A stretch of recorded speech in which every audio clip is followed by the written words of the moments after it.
Olá pessoal, tudo bem? Meu nome é Luciana Garcia e eu sou neuropsicóloga. O assunto de hoje é o TDAH. Como é que é feito esse diagnóstico? Bom, em primeiro lugar, é super importante a gente entender que nem toda falta de concentração, nem toda queixa de desatenção é de fato um TDAH, né? Um transtorno do déficit de atenção e hiperatividade. Porque quando a gente tem algo acontecendo no nosso organismo, seja uma ansiedade, seja depressão, seja algo acontecendo dentro da nossa dinâmica familiar, é comum que a gente tenha uma falta de atenção naquele momento, porque o nosso organismo está preocupado com outra coisa. Então vamos entender como é que se dá o diagnóstico de TDAH. Então, esse é um transtorno do neurodesenvolvimento. O que isso significa? Que existe um prejuízo que pode ser observado desde a primeira infância.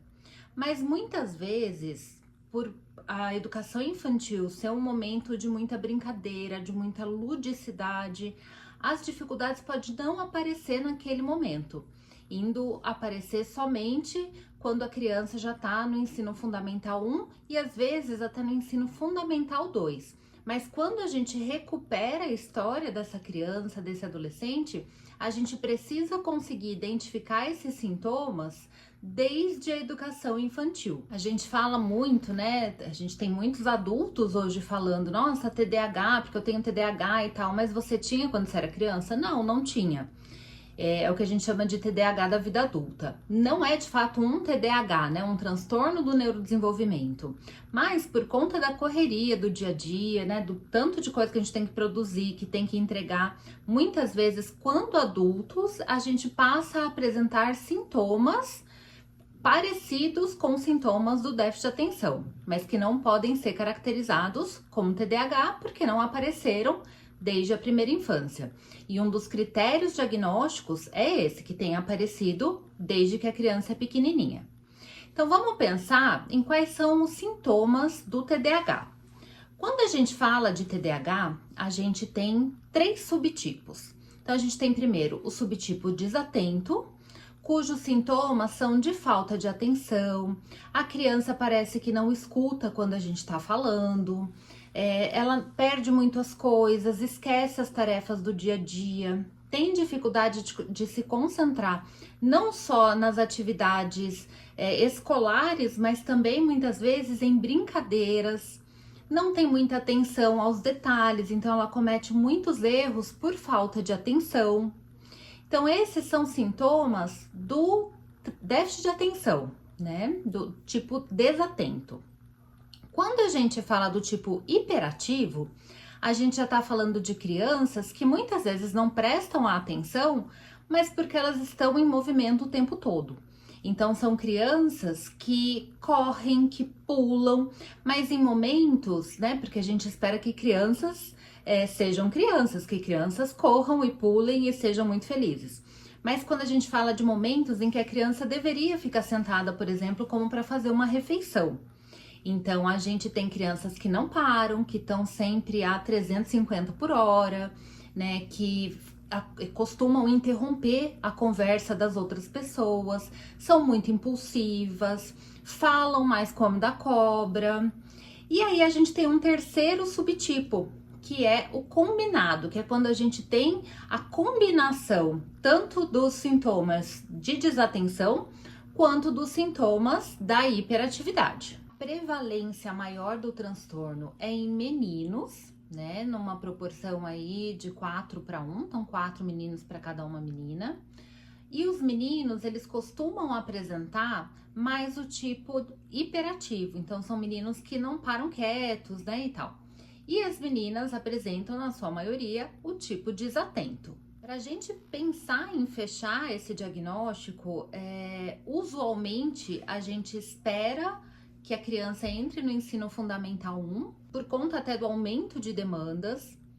Tem algumas particularidades, por exemplo, quando a criança tem um QI acima da média, quando ela tem dupla excepcionalidade, ou seja, ela tem altas habilidades e mais o TDAH, muitas vezes os sintomas são inicialmente mascarados por esse coeficiente intelectual alto e a criança não desenvolve muitos sintomas até chegar num nível em que as coisas ficam mais corridas na escola. Então ela entra no 6º ano, tem uma mudança maior de professores, então a criança tem uma dificuldade maior em se organizar.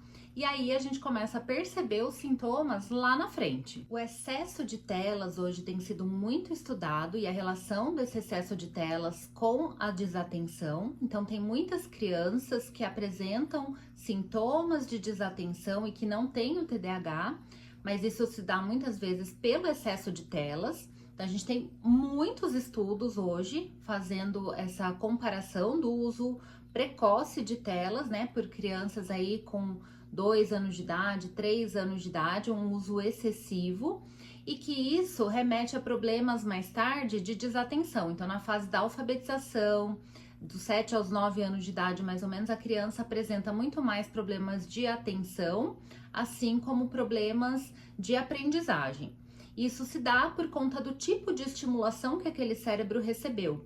Então, para a gente ter uma ideia, tem alguns desenhos infantis, por exemplo, que foram analisados, e esses desenhos, eles têm uma mudança muito rápida de cenas. Então, esses desenhos que foram analisados na pesquisa, eu vou deixar a pesquisa aqui para vocês, um desenho infantil apropriado para uma criança de 3 anos de idade, ele em 1 minuto faz 7 trocas e meia de cena. Então é algo muito rápido. E se a gente pensa que esse cérebro infantil está se constituindo, está se formando, está fazendo as conexões entre os neurônios, então ele se forma de um jeito que é diferente daquela criança que não tem esse tipo de estímulo. E aí quando ela chega na escola, ela não dá conta de acompanhar, justamente porque é um outro ritmo, é um ritmo muito menos frenético. E aí a criança pode apresentar esses problemas de desatenção e muitas vezes de motivação. O diagnóstico de TDAH, ele é clínico, então a gente não tem nenhum marcador biológico, não existe nenhum exame que a gente possa fazer para detectar um TDAH, então ele é feito a partir do exame clínico com o neuropediatra. E a avaliação neuropsicológica, embora não seja primordial para se dar o diagnóstico, ela ajuda muito a pensar nesse diagnóstico diferencial. Então, se é uma desatenção por TDAH mesmo, ou se é uma desatenção causada por outros problemas da criança. Então, é importante a gente fazer essas avaliações.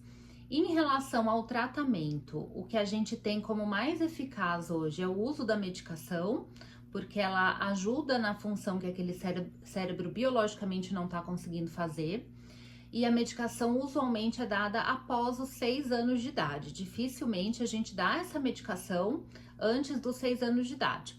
Isso porque a gente, para fechar o diagnóstico também, além da gente precisar ter 6 sintomas, ou de desatenção, ou de hiperatividade, ou 6 sintomas de cada um, formando o tipo combinado, a gente também precisa pensar que tem que existir ali um prejuízo significativo para aquela criança, um sofrimento significativo e um prejuízo na vida dela social, acadêmica.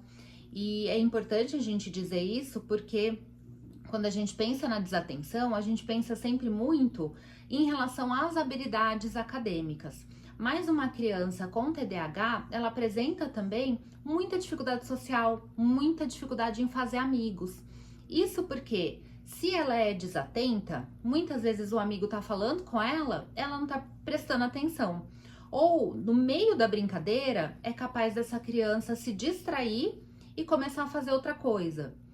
Ou quando ela é do tipo hiperativo, né? Ela é muito impulsiva, ela não tem limite. Então ela não consegue brincar de forma calma nas brincadeiras com os colegas. Ela interrompe, muitas vezes muda de regra, né? Então fica difícil de estabelecer esse contato social. Então habilidades sociais é outra coisa que a gente precisa trabalhar muito.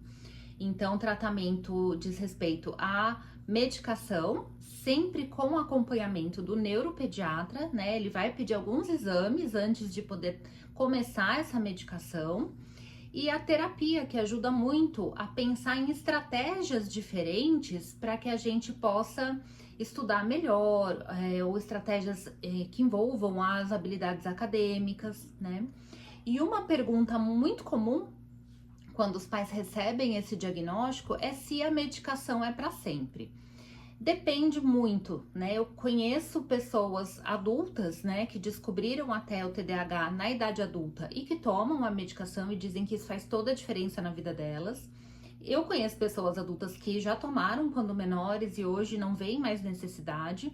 Então vai depender também do tipo de demanda daquela pessoa, do tipo de trabalho que ela tem, do nível de gravidade, né? Isso a gente pensa em relação a quantos sintomas aquela pessoa tem, que é o que vai determinar a questão da medicação, né? Se vai ser por um período, se não vai, por isso que é super importante fazer o acompanhamento médico.